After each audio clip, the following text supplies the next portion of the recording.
I'm Magneto here with the Comic Book Syndicate to review Man of Steel just for you. Mike L., How did you like the movie? I have huge problems with this film in that it was humorless. It was a little bit joyless. It was a little bit dreary. They destroyed the Clark Kent-Lois Lane dynamic by having her know his identity. That's 50% of the purpose of Superman, is that he can never, ever be with the woman he loves. One of the unfortunate things they took from the John Byrne comics is that they had Superman murder General Zod at the end, which Superman never does. Superman always finds a better way. And someone pointed out there was no way for Superman to defeat Zod. Hello, Superman is invulnerable. This is all he had to do. But he didn't, and so instead now he's a murderer. I mean, it's a decent movie, but it's not Superman. I'm very disappointed by the ending. I loved it. It's the first superhero movie that I've watched in the theater where I wasn't lost. I've read a lot of Superman, and I've been waiting for something to make me just love him more, and I think this movie hit it right on the head. I'm a little bit confused. Okay. Oh, it was so good. Did you like the fact that he murdered Zod at the end? I did, because it was unexpected, because in the newer films, it's always like, oh, I'm a superhero, I'm a good guy, I can't kill anybody. And now it's just like, well, I'm sorry about your luck, buddy, but here. But don't you think Superman should be an ideal for people to look up to? We should look to him for a better way to deal with things. Okay, sorry to get a little deep here, but Superman can also teach you sometimes you gotta do crappy things to be a good person. Not saying you should go snap people's necks. It is sort of a life lesson. Sometimes you just gotta bite it. I'm speechless, and it's not a good speechless.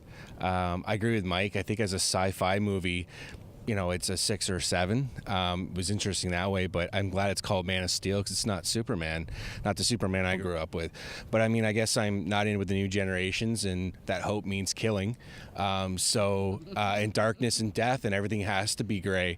And I still think that you can make good and bad decisions in life. And I think that it's unfortunate. I would never recommend this to a child. I wouldn't want them to watch this kind of thing because it shows that there are no other solutions. It just blew my mind through the whole movie how irresponsible he was. What does the S stand for? Spicy? Steamy. Sexy. Sweet. I was about to say sexy. You stole mine. It's not my style. I think a lot of people out there love the darkness, love that kind of style now. That's the way things are. And hey, good. You're probably going to enjoy this movie. But for me, who's likes him a certain way, that's not like what I want to see. And I agree. I don't think there was even have to kill Zod. I thought the city scenes were really cool. The ones where they were destroying the whole cities. Yeah. What did you think of those? Those were super frightening. Pretty realistic though. Yeah, the idea that a terraforming event could be enacted in the middle of downtown Metropolis is entirely scary. The idea that superpowered beings, and there's only like 5 or 6 of them, could come and take over the world is terrifying. I look at Superman as an idol, and to me, he should always find a better way to solve his problems than we do. It's not up to me to think of it or you. It's up to the writers. And you know, there's another way the writers could have fixed this problem. Delete that scene. That's all they had to do to fix it. How are they going to end it though? They're the writers. They can think of a better way than us. That's their job. They're being paid $1 million to write the film. Sorry, writers. I'm on your side. When like the cadet or whatever, he was like, oh yeah, she's on her way with Superman. Excuse me, what? Superman, the alien, that's what they're calling him. It was so subtle. Like whenever they do that in other movies, it's like Khan, it's just so contrived, but this was really subtle and really nice. I agree. Yes, he did have reckless moments during the movie. Take for instance when Zod is threatening his mom.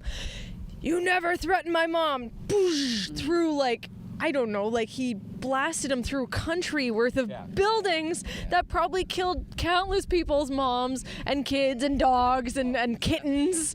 What about the end part where the girl's looking and smiling and says, "What are you smiling about?" She says, "Oh, I think he's kind of sexy." I think he's kind of sexy. Yeah. I still have to argue that though. Yes, he is reckless. No, he is not perfect. But that is what I actually like so much more about this film, because I was never really a huge fan of Superman because he was always too perfect. And it's all the flaws that he has in this movie that sucks me into Superman now, because you see those flaws. Yeah, I see what you're saying, in the terms of that, but I guess that's why I read the comic books, is to escape reality. How did Man of Steel compare to the older Christopher Reeve films? I was in love with Christopher Reeve. He's just got this like spectacular charm, but there is just something about this like Henry Cavill that he feels like Superman to me. A lot of the shots earlier in the movie, they showed a lot of things like making coffee, right? And they'd have close-ups. The bus would stop and it'd show the stop sign pop out. As the movie progresses, you start to see more of Superman's point of view of how things look and everything. So you have the way that humans see the world and now the way Superman sees the world. And you got those contrasting. What did you think of Amy Adams as Lois Lane? I like a meeker, more subdued Lois Lane. Like, I'm so used to a sassy, fast-talking Lois Lane that it was really nice to kind of take it down a notch. I don't give a shit about Margot Kidder. I love Amy Adams. She's like a Lois Lane for me, for sure. All of the comedy that you would get out of the Daily Planet scenes between Perry White and Lois and Jimmy are gone.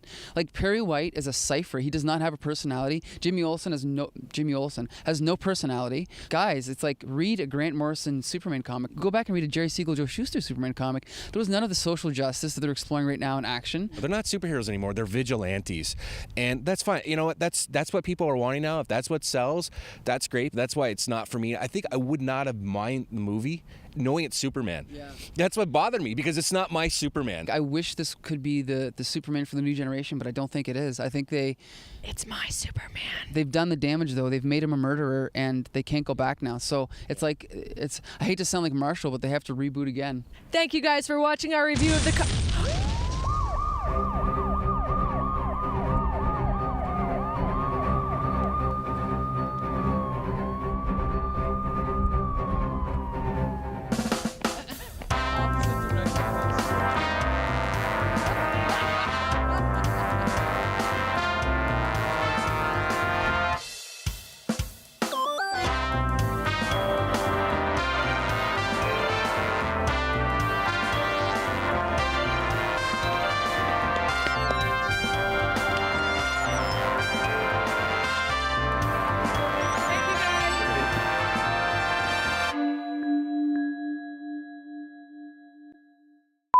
I'm Maggie Nito here with the Comic Book Syndicate.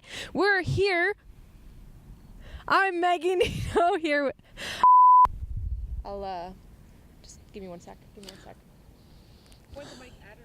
Give me one sec. One sec.